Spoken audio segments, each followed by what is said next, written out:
말씀과 기도로 세워지는 열방복음 선교회 말씀으로 시작하는 하루 2024년 2월 6일 화요일 오늘의 말씀은 신명기 27장 1절에서 26절 주제 그날 하나님 앞에서 즐거워하라.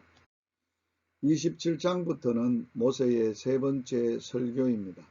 이스라엘이 요단을 건너 하나님께서 주시는 땅에 들어가는 날부터 해야 할 일에 대해 명령합니다.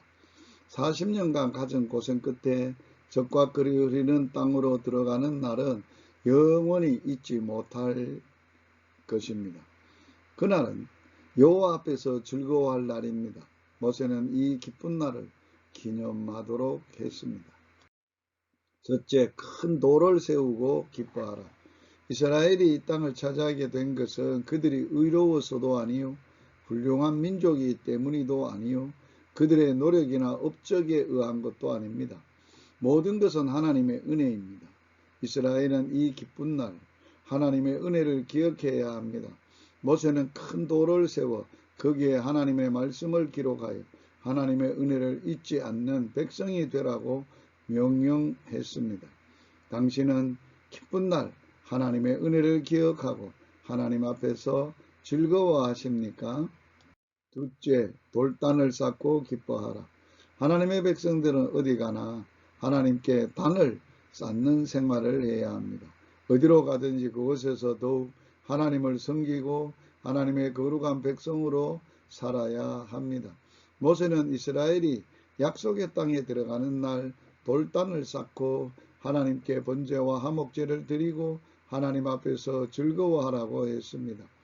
의대생 졸업생들은 병원을 가든지 군대에 가든지 그곳에서 단을 쌓고 하나님의 백성으로서 더욱 하나님을 잘 섬기는 생활을 해야 하겠습니다. 셋째, 축복과 저주. 이어서 모세는 엄청난 경고의 말을 합니다.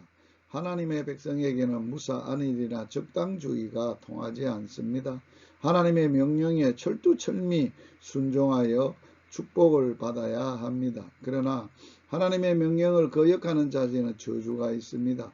이 율법의 모든 말씀을 실행치 아니한 자는 저주를 받을 것이라 할 것이요 모든 백성은 아멘 할지니라.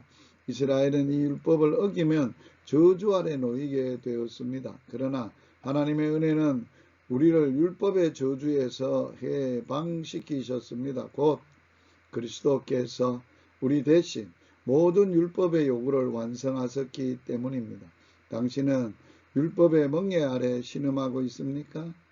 예수님의 은혜 아래서 즐거워하고 있습니까? 성도들은 굴욕주의가 아닙니까? 오히려 하나님 앞에서 기쁨과 감사가 충만하여 즐거워하는 생활을 하는 것입니다. 말씀으로 기도하기. 믿음이 오기 전에 우리가 율법 아래 매인바 되고 계시될 믿음의 때까지 갇혔느니라. 주님, 복음의 은혜로 율법에서 자유하며 오직 믿음으로 살아가게 하여 주옵소서. 예수님 이름으로 기도하며 예수님 이름으로 축복합니다. 할렐루야.